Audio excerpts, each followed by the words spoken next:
banyak masukan dan pihak-pihak mendorong kita ya untuk mencoba memikirkan ya bagaimana Muara Enim ini katakanlah dilakukan perubahan lah dalam konsepsi tentu bisa memanfaatkan sarana dan prasarana yang tersedia tersebut untuk ya kalau anak sekolah belajar bisa berinternet dan sebagainya. Jangan lupa bahwa Muara Enim ini yang terbesar sekarang ini menggunakan sistem belajar pakai Chromebook ya. Kita kemarin sudah kerjasama juga dengan pihak Google ya. Saya sendiri yang sudah datang ke sana.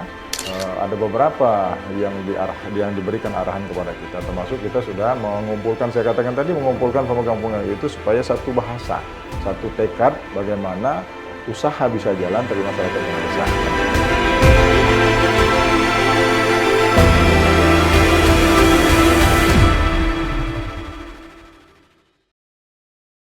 Assalamualaikum warahmatullahi wabarakatuh. Hari ini hari yang istimewa karena kami Tribun Sumsel dan Sriwijaya Pos sudah hadir di kantor Bupati Muara Enim. Kita akan ngobrol tentang gebrakan sang pemimpin. Dari Muara Enim sudah hadir beberapa gebrakan yang cukup menantang, menarik, dan kita akan ngobrol dengan bupatinya langsung, Bapak Haji Edison SHM. Assalamualaikum Pak, selamat pagi. Waalaikumsalam, selamat pagi.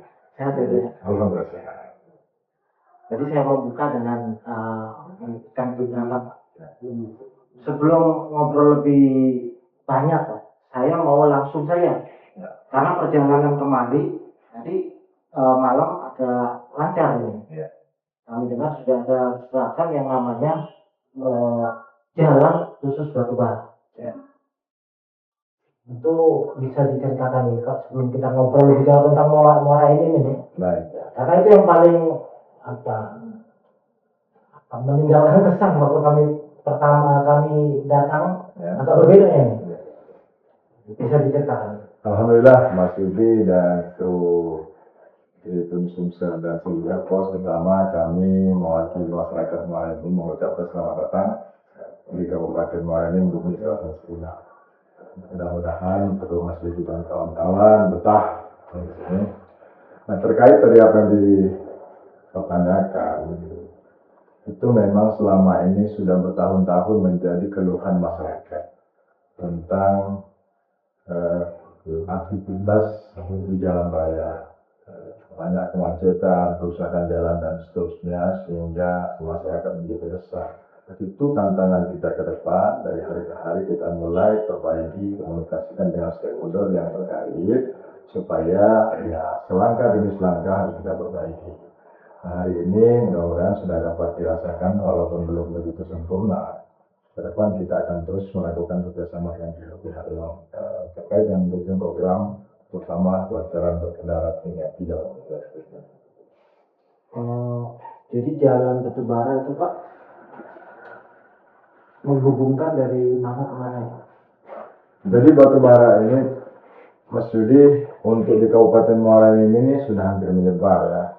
Potensinya sangat banyak, terutama yang pusatnya itu di daerah Talung Enim dan sekitarnya Kecamatan Lawang Kidul, itu di sisi timur sampai ke Tanjung Agung, perbatasan Batu Raja. Selanjutnya di sebelah barat, sisi barat Sungai Enim, itu juga berbatasan dengan Kabupaten Lahad yang juga banyak sekali individu tambang batubara yang berada dalam Kabupaten Muara Enim. Lebih dari itu, ada juga potensi-potensi yang sekarang mulai dilirik dan digarap oleh investor seperti di Kecamatan Blinding, Kecamatan Rambang Niru, Kecamatan Pak Petulai, dan masih banyak lagi yang sudah diinventarisasi dan dilirik oleh investor. Termasuk di dalamnya Kecamatan Menakat yang berbatasan dengan Kabupaten Bali. Nah, selama ini konsentrasi pengangkutan batubara dari iup-iup yang ada itu hampir seluruh itu melalui jalan umum, baik itu jalan kabupaten, jalan provinsi maupun jalan negara. Di kesempatan yang sama, jalan ini kan dimanfaatkan oleh masyarakat sebagai sarana transportasi umum dan gitu. Nah, dua kepentingan ini yang merupakan hal yang harus kita segera selesaikan, keselamatan persepsi dalam rangka mengatasi kemacetan, kecelakaan, kesemrautan, termasuk di dalamnya mengatasi debu-debu yang merupakan limbah akibat pengangkutan tersebut. Nah, oleh karena itu, ya, kita secara terus-menerus ini, ya, secara simultan selalu menghimbau pengusaha, juga menghimbau masyarakat, jangan sampai terjadi adanya perbedaan pendapat yang mengakibatkan hal-hal yang tidak kita inginkan, kan begitu. Ego masing-masing pemegang itu sangat terasa, begitu. Dan mereka sudah dininambobohkan memakai jalan umum, kan lancar, baik jalannya, tidak membayar, kan begitu. Kosnya rendah, karena itu ini yang yang secara menjadi sorotan masyarakat, kan gitu. Anda nggak kira-kira pemimpin yang ke depan itu bisa mengatasi masalah ini, kan betul. Itu salah satu yang menjadikan kita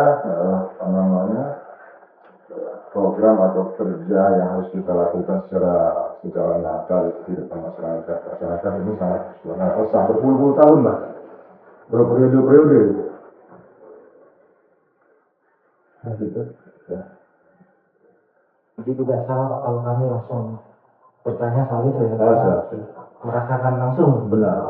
Meskipun mungkin masih dicoba atau masih belum efektif ya. Jadi itu setelah kita lakukan diskusi, kita telah diskusi dengan masyarakat, mendengar keluhan yang ada di tengah-tengah masyarakat, dan begitu kita mencoba untuk merangkul pemegang-pemegang hidup. Tentu kita melakukan dialog, kita melapor kepada pimpinan yang atas, dalam hal ini Pak Gubernur dan Pak Wakil Gubernur, ya kan.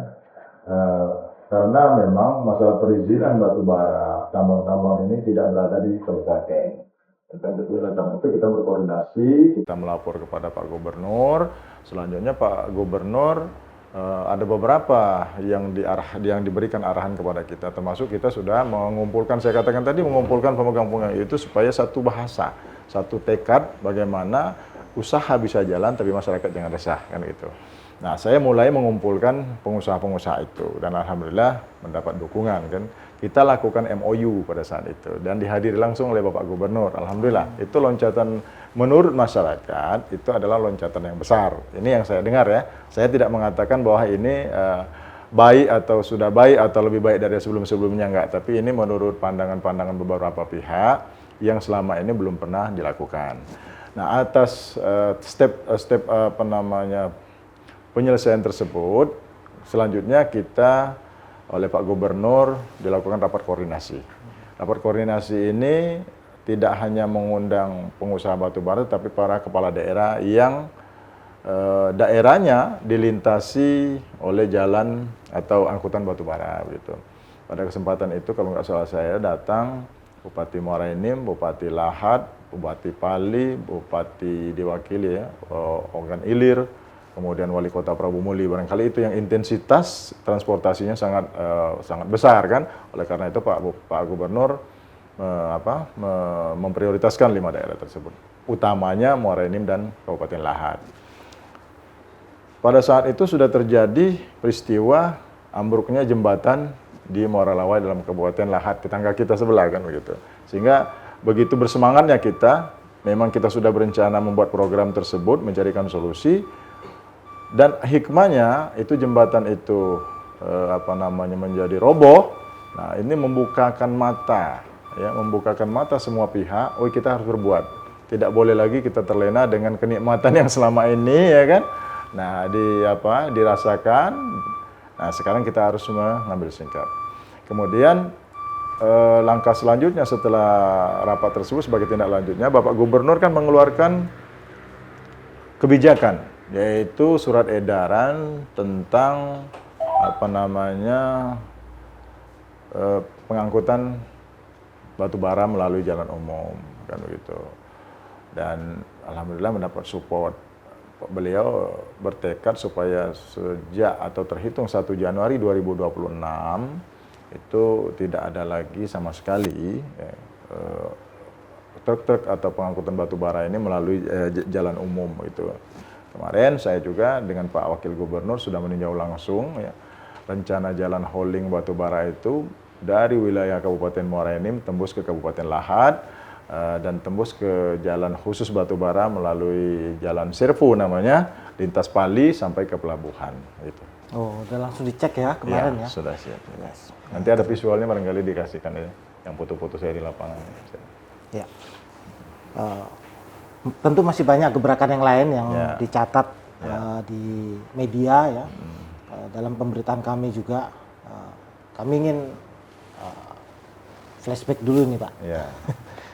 6 bulan setelah menjabat ini kan, gebrakan-gebrakan sudah muncul. Nah, saya ingin kembali menanyakan Pak Bupati ini sebelumnya apakah sudah terpikirkan untuk atau apa yang mendorong menjadi mencalonkan diri sebagai bupati saat itu? Oh gitu. Baik, secara etnis saya ini kan putra daerah Muara Enim. Sebelumnya latar belakang saya adalah seorang ASN di Badan Pertanahan Nasional ya, ATR BPN. Melihat situasi kabupaten yang menurut beberapa pihak dan termasuk saya sendiri harus dilakukan langkah-langkah perubahan. Nah, banyak masukan dan pihak-pihak mendorong kita ya untuk mencoba memikirkan ya bagaimana Muara Enim ini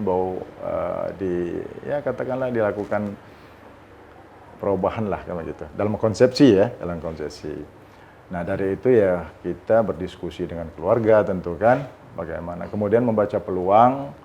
Kita kan kalau mau calon itu harus maunya menang kan begitu. Jadi tidak mau hanya sekedar emosional saja, ya berdasarkan emosional, kemudian menyiapkan amunisi dan seterusnya, tapi kita tanpa perhitungan yang matang. Tidak mau kita seperti itu kan Mas Yudi ya. Nah, oleh karena itu kita lakukan analisa secara internal, pemetaan dan seterusnya. Kemudian membaca situasi siapa kira-kira yang harus kita gandeng untuk berpasangan. Selanjutnya menyamakan visi dan misi program apa yang harus kita lakukan di Kabupaten Muara Enim jika kita diberikan amanah. Nah, alhamdulillah tanggal 27 November 2024 itu dilakukan pemilihan, kita mendapatkan suara terbanyak dan pada akhirnya tanggal 20 Februari 2025 kemarin kita dilantik sebagai kepala daerah, bupati, wakil bupati secara serentak oleh Bapak Presiden, kan begitu. Nah, tentu kita kan tidak membawa kotak kosong atau pemikiran tanpa perencanaan. Sudah pasti ada beberapa prioritas pekerjaan yang harus kita kerjakan. Itu. Tadi sudah kita sampaikan masalah transportasi ini ternyata sesuatu yang menjadi kebutuhan pokok masyarakat. Di samping kebutuhan pokok secara rohani atau yang lain-lain kan begitu. Saya tambahkan sedikit tadi, bukan hanya hauling batu bara, tetapi kita juga sudah untuk pertama kali melakukan MOU dengan pihak-pihak terkait seperti PTBA, Asosiasi Pertambangan, PUPR Pusat untuk membangun flyover yang tadinya berlintasan antara kereta api dengan jalan nasional kan begitu, sering macet itu kan begitu. Dan itu kita sudah lakukan, tinggal kita merealisasikan. Tahap sekarang ini sedang dilakukan pengkajian oleh pihak-pihak terkait seperti KAI, PUPR, supaya flyover itu, kalau target yang kita lakukan, yang kita rencanakan, itu di awal 2028 tidak ada lagi perlintasan kereta api di wilayah Muara Enim yang melintasi pokoknya semua sudah terbangun flyover gitu. Dan alhamdulillah tanpa dana dari APBD. Bagaimana itu? Jadi itu partisipasi. Kita bagi seperti di daerah Blimbing, itu tanggung jawab membangunnya itu dari KAI. Di Gunung Megang itu tanggung jawab dari PUPR. Di Gunung Megang 2 itu tanggung jawab asosiasi pengangkutan batu bara ini kan. Karena batu bara ini prediksi yang akan prediksi ke depan itu PTBA itu saja targetnya itu sampai 100 juta ton per tahun. Jadi kalau itu hanya baru PTBA, belum perusahaan swasta yang lain, itu bisa 10 menit berlintas itu. 10 menit, setiap 10 menit itu melintas kereta api. Bagaimana masyarakat mau apa kan? Nggak mungkin itu. Itu di bidang apa? Kemudian di bidang lain tentu kita banyak hal ya. Misalnya soal potensi daerah dari sektor pertanian, kan begitu. Potensi Muara Enim ini sangat luar biasa. Oleh karena itu kita membuat program-program, kita membuat perencanaan ya. Kemudian tentu itu dibungkus dalam satu visi dan misi kan. Kemudian digejotankan, diwujudkan dengan dalam program-program yang sudah kami susun. Ada 20 program prioritas ya yang harus kita lakukan di semua sektor. Ada banyak itu, saya mungkin nanti bisa dimintakan kepada narasumber kami program apa saja itu. Dan alhamdulillah tahap demi tahap sudah mulai kita realisasikan. Perlu diingat dan kepada masyarakat juga harap maklum bahwa kami baru menjabat lebih kurang 6 bulan ya, dan visi, misi dan program itu tentu harus didukung dengan anggaran yang tersedia. Oleh karena itu insya Allah ini nanti mulai dari ABT sampai kepada induk dan seterusnya 4,5 tahun ke depan itu sudah memulai menganggarkan untuk merealisasikan program dalam visi dan misi tersebut itu. Banyak yang kita jadikan skala prioritas itu diantaranya misalnya tentang anak sekolah. Di mana-mana kan anak sekolah ini banyak di beberapa daerah seragam sekolah gratis seperti itu kan, itu menjadi prioritas. Dan kita bukan hanya seragam saja, termasuk LKS misalnya kan, yang menyusahkan orang tua setiap 2 bulan, 3 bulan beli LKS dan seterusnya, itu sudah kita cover semua. Kemudian ada lagi program jaminan sosial tentang santunan kematian, yang tadinya 2,5 juta kita naikkan menjadi 3 juta. Ini rapordanya sedang mau disahkan, insya Allah sebentar lagi akan disahkan tanggal 14 nanti. Nah, itu adalah jaminan bagaimana kita peduli terhadap masyarakat.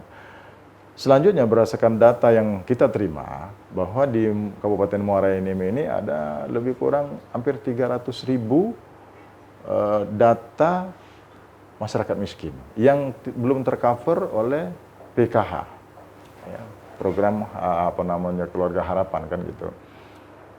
Bagaimana yang lain, masyarakat yang lain? Tentu pertama ada kecemburuan, kemudian ada merasakan mereka ketidakadilan di tengah masyarakat.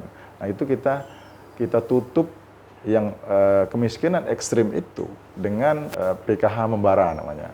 Jadi kita subsidi dengan APBD kita, yang belum mendapatkan tadi kita isi dengan keuangan daerah. Kita ada program PKH membara. Membara itu Muara Enim Bangkit Rakyat Sejahtera. Oh, gitu. Jadi tagline kita begitu. Jadi bukan membara maksudnya kebakaran gitu kan. Bukan batu bara ya. Bukan. Ya ada juga kaitannya seperti itu. Nah, itu yang kemudian di bidang pertanian tentu kita lakukan subsidi pupuk, penyediaan pupuk murah dan seterusnya Pak ya. Kita lakukan itu juga. Di pariwisata kita sudah banyak ini anugerah Allah ini memberikan suatu keistimewaan di Kabupaten Muara Enim ini. Seperti adanya air terjun Bedegung dan sebagainya, itu belum begitu maksimal, masih tradisional pengelolaannya. Maka saya sudah membuat ini, kami sama Bu Wabu sudah membuat master plan ke depan, bagaimana itu bisa menjadi nasional bahkan internasional. Seperti sarana di sana itu masih belum bisa dimasuki oleh mobil bus besar. Jadi kalau misalnya ibu-ibu mau rombongan pengajian mau apa ke sana itu masih terhalang, masih tradisional. Tapi jalan udah bagus. Jalan yang ada sudah bagus, tapi masih terhalang karena itu masih kecil melewati desa ya. Nah, kita sudah petakan itu akan membuat jalan lingkar di atas desa Bedegung langsung menuju kepada objek wisata. Nah, banyak seperti itu. Selanjutnya ya tentu penataan perkotaan. Kalau masih dilihat Muara Enim ini ya kotanya beberapa kali mendapat adipura ya, kita harus akui itu. Kita terima kasih dengan atas jasa-jasa pendahulu yang sudah merintis ya, sudah mendapatkan penghargaan secara nasional. Tetapi masih banyak hal-hal yang harus kita lakukan, kenyamanan dan seterusnya kan begitu. Pembangunan ini kota ini kan ya lihatlah sendiri, kotanya nggak terlalu besar, tapi masih banyak yang sentuhan belum kita lakukan kan begitu. Oleh karena mungkin ya pimpinan-pimpinan yang dulu itu segala prioritasnya kan beda-beda ya. Mungkin ada penataan kota, ada desa, ada pertanian dan sebagainya. Kita ingin ini dilakukan secara simultan baik di desa maupun perkotaan. Terus sebentar lagi kita lakukan penataan perkotaan. Oleh karena itu saya sudah mengumpulkan teman-teman DPRD Dapil 1 ya, DPRD itu untuk mendengar aspirasi masyarakat melalui mereka. Apa sih yang dibutuhkan oleh Kota Muara Enim ini? Misalnya trotoar, siring, lampu jalan, taman dan seterusnya. Ayo kita bangun secara sama-sama begitu. Sekaligus ini apa yang mereka janjikan kepada masyarakat, kita satu padukan dengan program pemerintah sehingga terintegrasi gitu. Itulah kira-kira. Ya.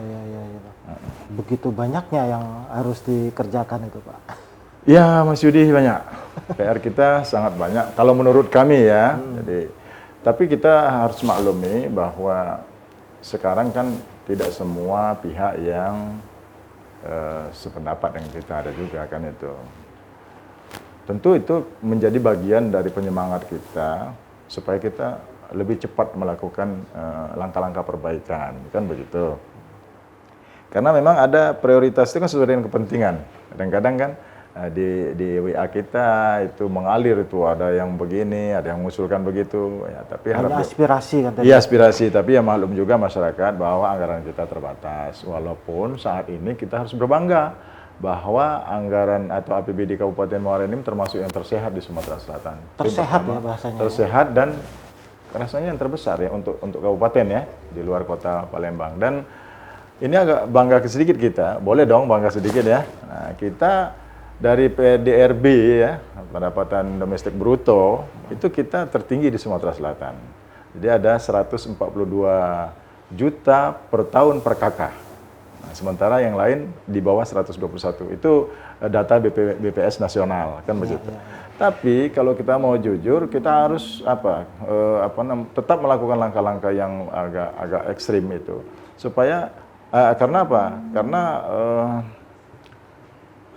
antara data administratif dengan kenyataan yang ada di lapangan, menurut kami itu belum linear. Nah, untuk mengejar itu, supaya data yang ada secara administratif dengan fakta di lapangan benar-benar linear, nah kita harus kejar. Seperti misalnya di PUPR itu Perkim ya, Perkim kita ada program bedah rumah, bedah rumah untuk masyarakat miskin ekstrim. Itu tahun ini 1.200. Nah, bayangkan 1.200 rumah, baik yang bersifat rehab ya, maupun yang membangun secara dari nol, dari baru. Itu langkah-langkah kita. Itu dalam 1 tahun? Dalam 1 tahun. Di bidang kesehatan kita kemarin mendapatkan penghargaan di Bali itu nomor 1 untuk salah satu program, dan kemarin saya menjadi narasumber di Pontianak di Asosiasi Dinas Kesehatan Nasional. Beberapa program yang kita lakukan dan kita mendapat apresiasi. Insya Allah beberapa waktu ke depan mereka dari daerah-daerah tersebar di seluruh Indonesia itu akan melakukan studi banding lah. Kalau kata orang studi tiru kan begitu kan, ada beberapa hal ternyata keunggulan di Muara Enim ini yang mungkin bisa laksanakan di daerah masing-masing. Iya. Memang dari sisi program-program yang kami tangkap banyak sekali yang mengejutkan ya, Pak Bupati. Satu lagi yang cukup menjadi gebrakan itu adalah soal PDAM. Oh, siap. Katanya Pak Bupati ingin meningkatkan sampai ke pelanggan di atas 50.000. Bisa diceritakan soal itu? Oh, baik. Jadi begini. Saya sejak jadi bupati ya, baru kemarin saya menginjakkan kaki ke kantor PDAM dan bersilaturahim dengan teman-teman yang bekerja di PDAM terus terang aja. Kenapa? Saya ingin dari bawah, saya ingin mendapatkan data-data dulu. Ya. Semua data keluhan, data pelanggan, data masalah dan sebagainya. Setelah itu data itu kita dapatkan, kita kan bisa bercerita ke sana. Kalau kita dilantik kemudian kita nanti omong kosong kan gitu. Tapi kalau kita sudah memiliki data ya kan gitu, kita bisa diskusikan, yuk ini harus kita bawa kemana PDAM ini. Nah, termasuk di dalamnya yang terakhir ini banyak menjadi keluhan masyarakat itu ada beberapa titik yang airnya kurang maksimal mengalir. Yang kedua yang paling banyak itu tentang mutu air baku. Yaitu mutu air yang sumbernya dari Sungai Enim maupun Sungai Lematang yang terindikasi ya itu terjadi pencemaran oleh pelaku-pelaku usaha tambang. Nah, Nah, ini sedang kita analisa, kita sudah membentuk tim, ya, tim semacam dewan lah ya, satuan tugas untuk memantau tentang pencemaran limbah, air Enim dan air Lematang sebagai sumber air PDAM Lematang Enim. Nah, kemarin saya bersamaan dengan berakhirnya masa kepemimpinan Direktur PDAM Lematang Enim yang lama, saya menyerahkan surat pelaksana tugas sebagai kuasa pengguna modal ya, KPM, saya sebagai Bupati ingin melihat kinerja yang akan dilakukan oleh pimpinan PDAM yang baru kan begitu. Oleh karena itu kita belum lelang, kita PLT-kan dulu bagaimana kinerjanya sambil kita lakukan evaluasi kan gitu. Itu diberikan waktu berdasarkan regulasi selama 6 bulan kan gitu. Nah, di dalam diskusi kita kemarin setelah saya menyerahkan surat perintah pelaksana tugas, banyak muncul informasi-informasi ternyata. Di antaranya berdasarkan laporan, pelanggan kita masih di angka 45.100. Itu. Oleh karena itu berdasarkan regulasi kita tidak boleh kepengurusan dewan direksi itu 3 direkturnya, nggak boleh, harus 1 di bawah 50.000 kan begitu. Ya saya bilang kalau kita mau kembali lagi ke 3 orang direktur, maka harus dipenuhi syarat minimal dari sesuai dengan aturan perundang-undangan. PP 53 tahun 2004 itu yang menyatakan begitu. Nah, bagaimana caranya? Ya diidentifikasi di lapangan, inventarisasi mana-mana saja masyarakat yang berpotensi. Bila perlu kita jemput bola, bila perlu jaringannya itu tidak usah bayar, tidak usah setor, kita pasang jaringannya. Tatkala air mengalir baru kita tagih, kan begitu. Untuk mengejar dari segi kuantitas ya, dari segi kuantitas mengejar 50.000 lebih. Tapi bagi kami pribadi, saya dengan Pak Bu Wabub, bukan itu yang menjadi yang utama, tapi kualitas pelayanan kepada masyarakat. Itu yang menjadi keluhan hari-hari. WA saya sering mendapatkan keluhan itu. Nah, bagaimana cara memperbaikinya? Saya tantang kemarin, ayo kerja sekarang. Makanya yang saya PLT-kan itu direktur teknik. Karena dia yang mengetahui betul tentang masalah apa, kurang sarana dan prasarana di bidang apa. Kalau memang perlu dilakukan peran serta dari APBD, ya kita sisihkan itu untuk beli apa misalnya, atau memperbesar intake misalnya kan, atau perpipaan misalnya, kita segera bangun.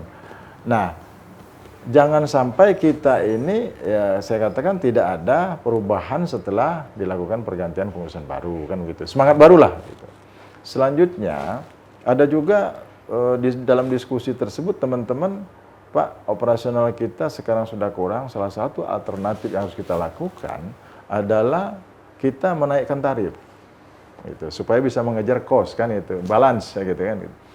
Saya katakan itu salah satu kemungkinan yang harus dilakukan. Tapi saya pribadi tidak mau itu lakukan sebelum pelayanan kita dirasakan baik oleh masyarakat. Kalau kita sudah baik pelayanan kita kepada masyarakat, enggak usah kita yang mengusulkan masyarakat sendiri, Pak. Udah 20 tahun ini PDAM enggak naik tarifnya. Kalau bisa dinaikkan dong, Pak, kan begitu.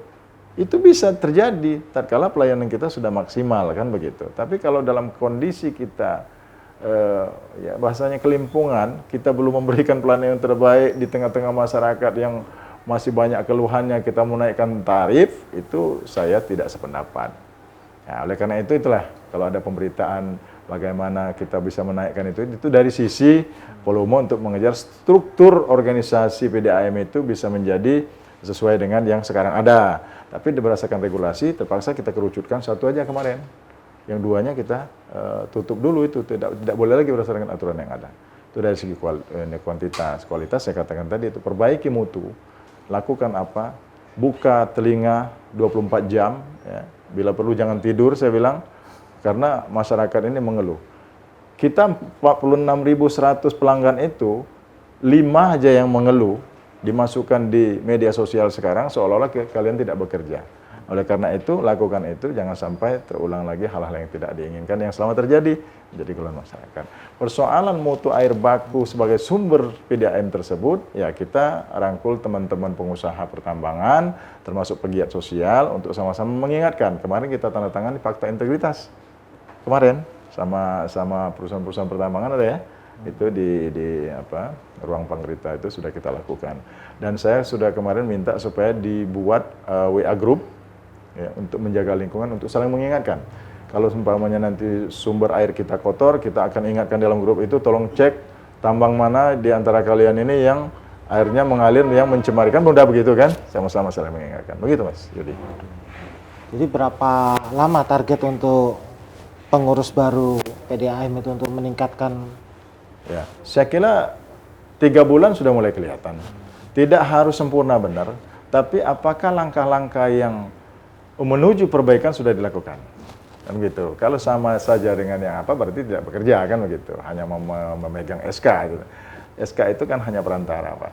Memberikan kewenangan untuk melakukan langkah-langkah.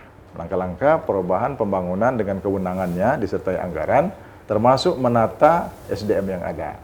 Ya, saya katakan kemarin, kalau memang tidak bisa dipertahankan SDM-nya tidak bisa, karena salah satu visi misi dan program kerja kita itu menjamin ketersediaan air bersih, dan itu mungkin menjadi penyumbang, salah satu penyumbang bagaimana kita tingkat keterpilihan kita sebagai bupati bisa kan, oh ini selama tadi airnya ngadet nih, kita pilih Pak Edison dengan Bu Sumarni aja nih. Karena janjinya kan gitu. Nah, bisa jadi kan sekian persen nyumbang dari situ. Oleh karena itu kita sebagai pemegang amanah, kalau menurut saya ya, walaupun belum sempurna betul, saya katakan dari hari ke hari kita harus lakukan perubahan. Kalau sama saja dengan kemarin, apalagi lebih mundur, ya namanya kita ya nggak ada gunanya. Gitu Mas Didi. Ya. Dari kota, saya mau menanyakan soal desa ini, Pak. Ya. Ada soal digitalisasi di desa. Ya, desa membara atau apa ininya? Ya. Tagline-nya. Ya, Pak Ardian ya, Kepala Dinas Kominfo, kita memang pertama ingin menghilangkan blind spot ya.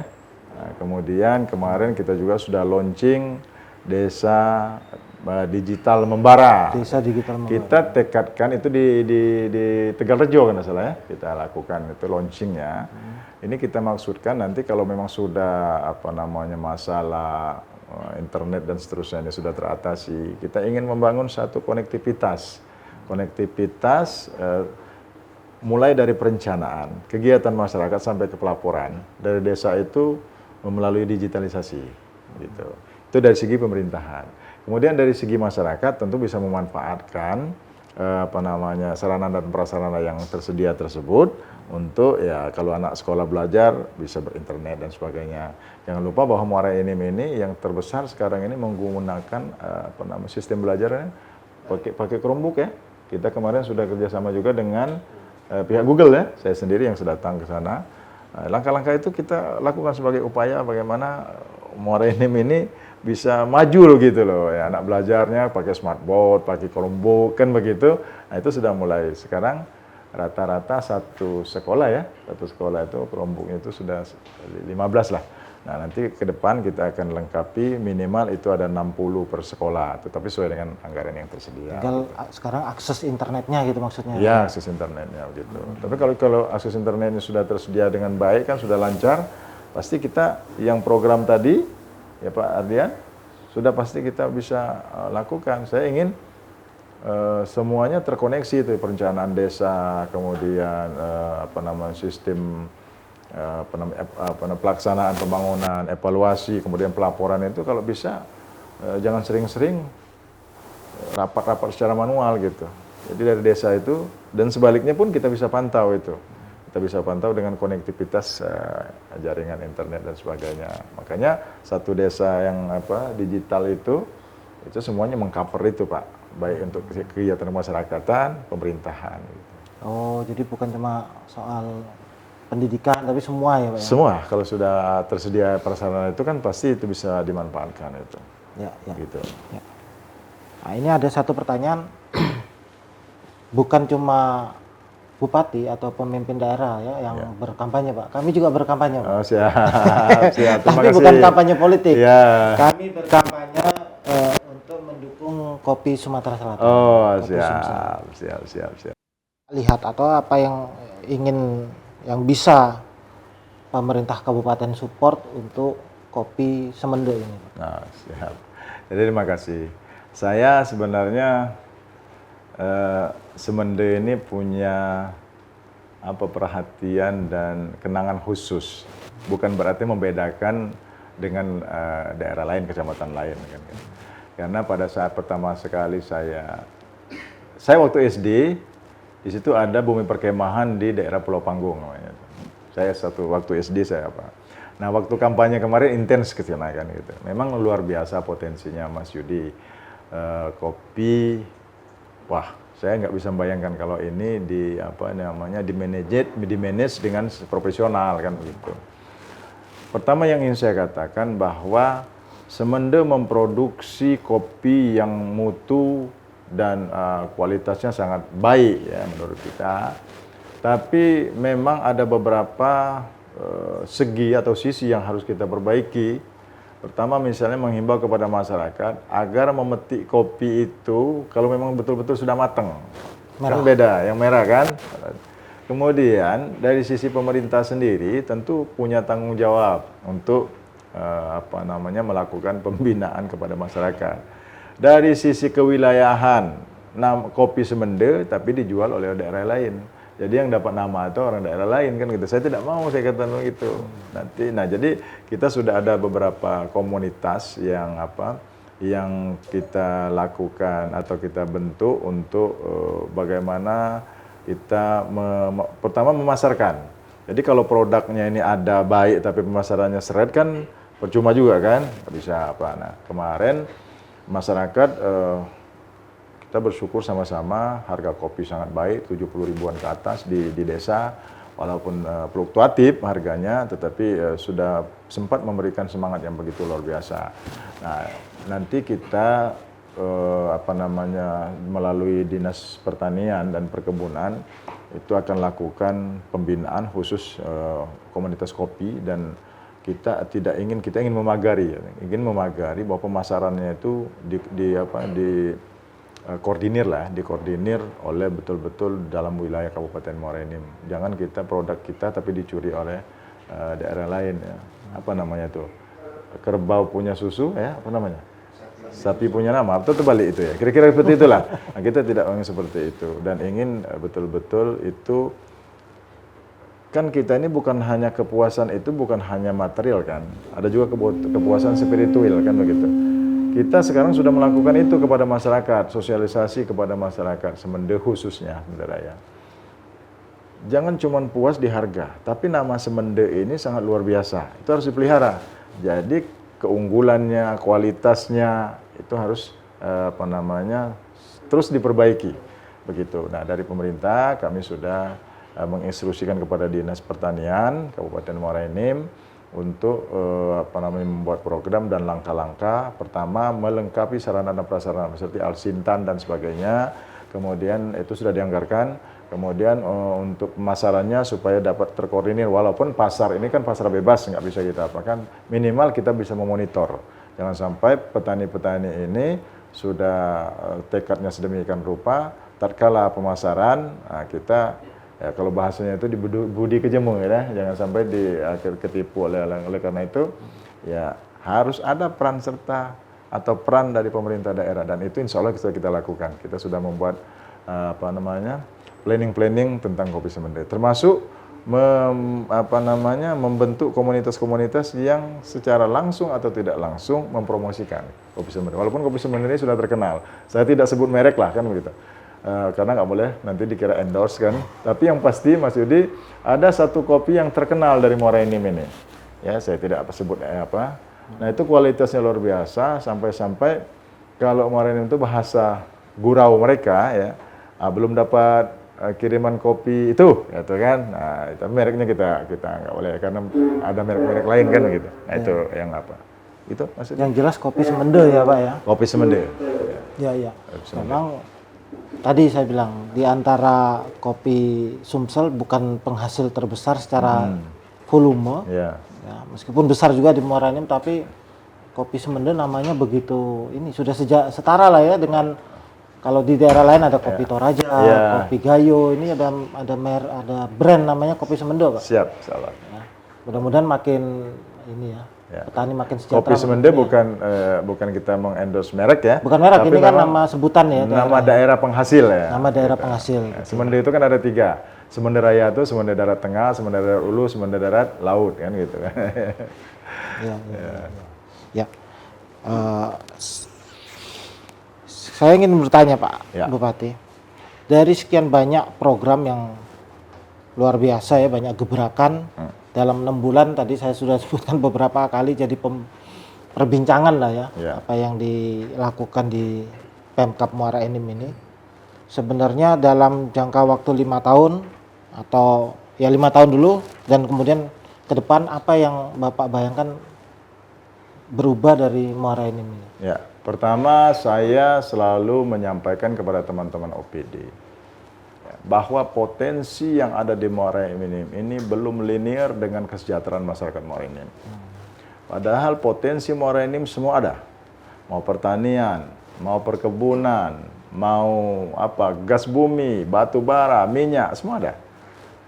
Dan itu karakteristiknya itu masing-masing daerah. Nah, kalau mau padi di Muara Belide dan seterusnya, di daerah hilir kan begitu, Gelombang Raya dan seterusnya. Karet, sawit, semua ada. Batu bara, minyak, panas bumi, semua ada Mas di sini. Tapi setelah saya analisa, saya katakan, ternyata itu tadi belum linear. Pendapatan asli daerah, kita bicara APBD ini. Pendapatan asli daerah Kabupaten Muara Enim ini, kalau menurut saya pribadi bersama Ibu Wabub, seharusnya bisa lebih maksimal. Ya kan? Oleh karena itu, saya targetkan sampai 2029 akhir, itu APBD, PAD murni pendapatan asli daerah itu harus di atas 1 triliun.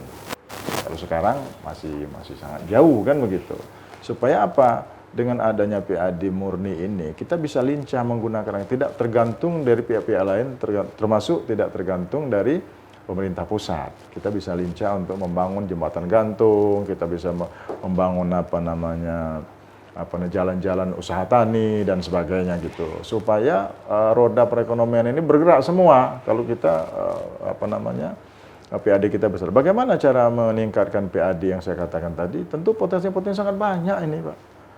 Banyak aset-aset kita yang sekarang ini dimanfaatkan oleh pihak ketiga, tapi belum memberikan sumbangsi yang signifikan. Saya katakanlah mereka memanfaatkan sarana kita seperti jalan kabupaten, dimanfaatkan oleh perusahaan angkutan batu bara. Saya contohkan saja. Tapi partisipasi mereka kepada kita atas penggunaan jalan tersebut sangat kecil. Nah, oleh karena itu dari sisi itu aja nanti insya Allah tahun-tahun ke depan akan luar biasa peningkatan PAD kita. Nah, potensi-potensi memang benar kata orang itu, menjadi pimpinan itu harus ada jiwa entrepreneurship. Jadi ada seni, kan ada seni memimpin, bukan hanya birokrat tulen kan begitu. Harus bisa membaca sela-sela sisi-sisi mana yang bisa dimanfaatkan untuk itu. Kan gitu. Pariwisata kita banyak, tapi kita belum masih tradisional, pengelolaannya masih tradisional. Ya ketentukan aja karcisnya masih karcis seperti nonton bioskop tahun 70-an kan gitu. Ini apa?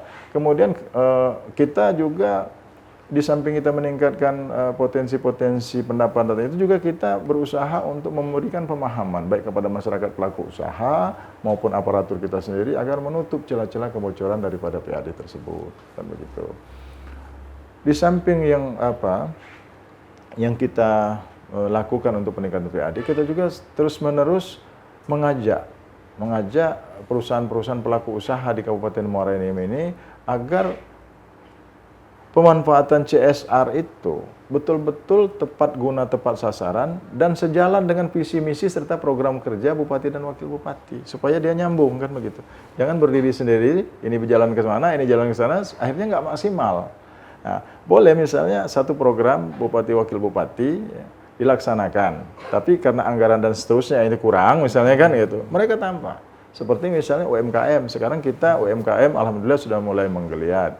Saya sudah mendapatkan laporan dari lapangan ini, bukan laporan administratif. Kalau laporan administratif itu saya perlu, tapi bagi saya yang pasti nyata di lapangannya bagaimana.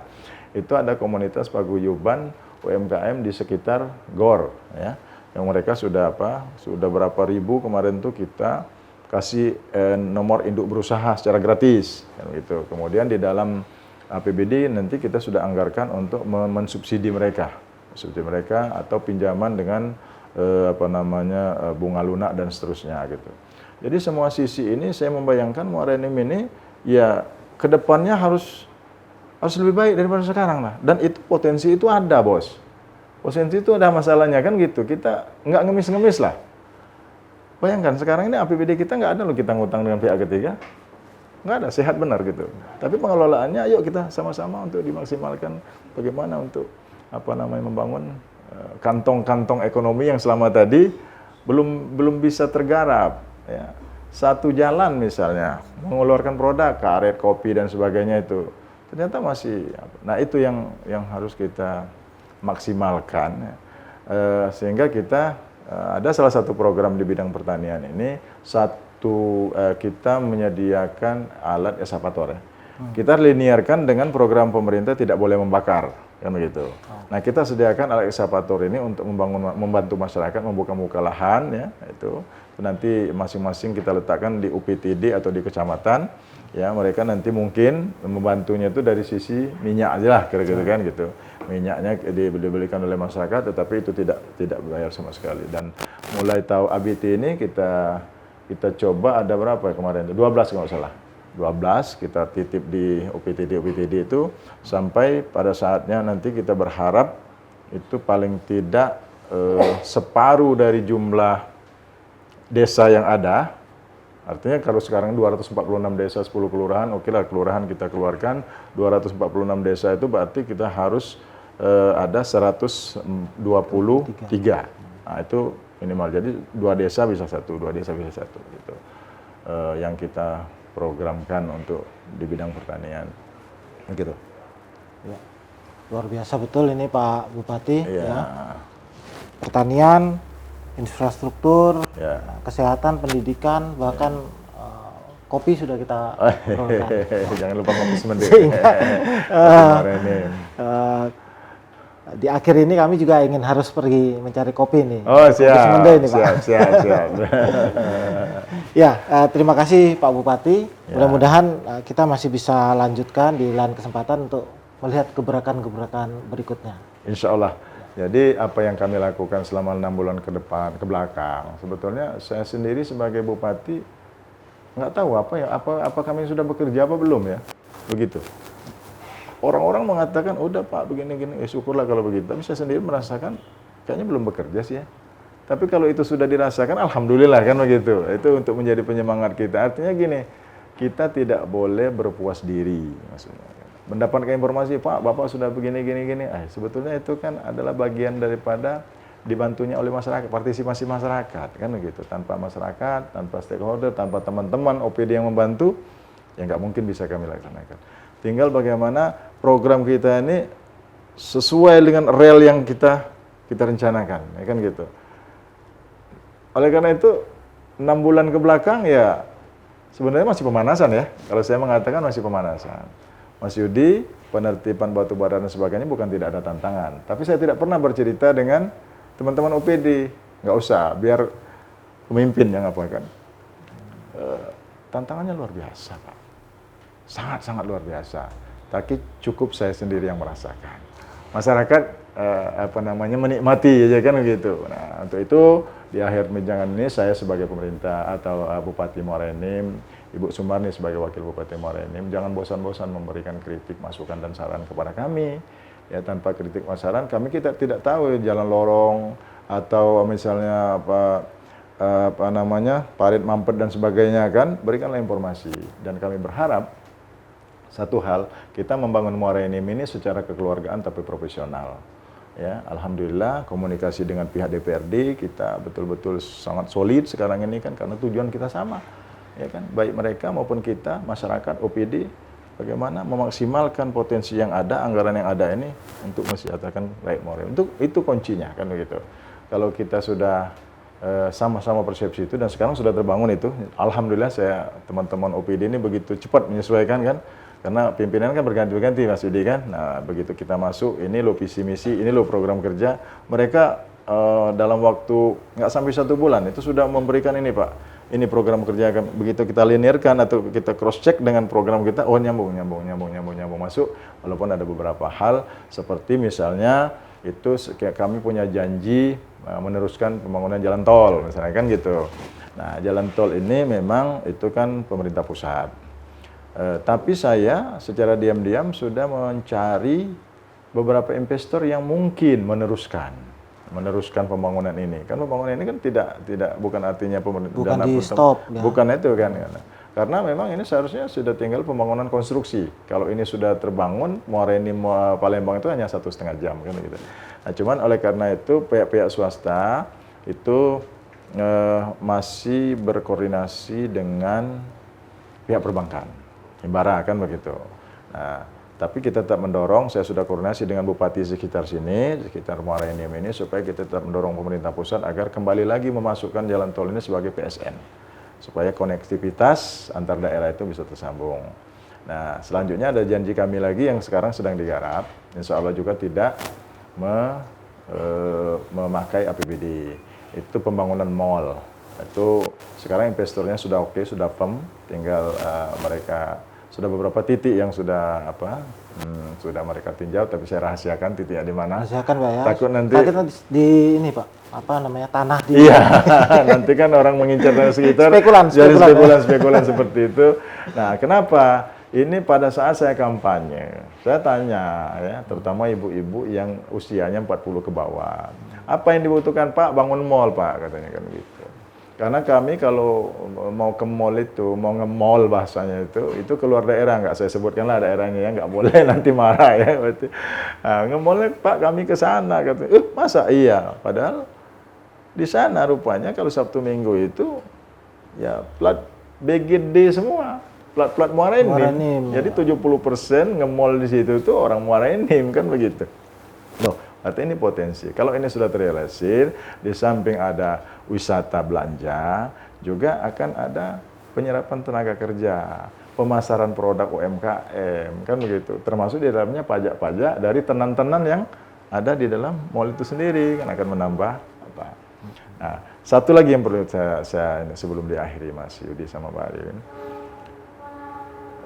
Kita ini kan perusahaan level nasional bahkan internasional sangat banyak Pak di Muara Enim ini.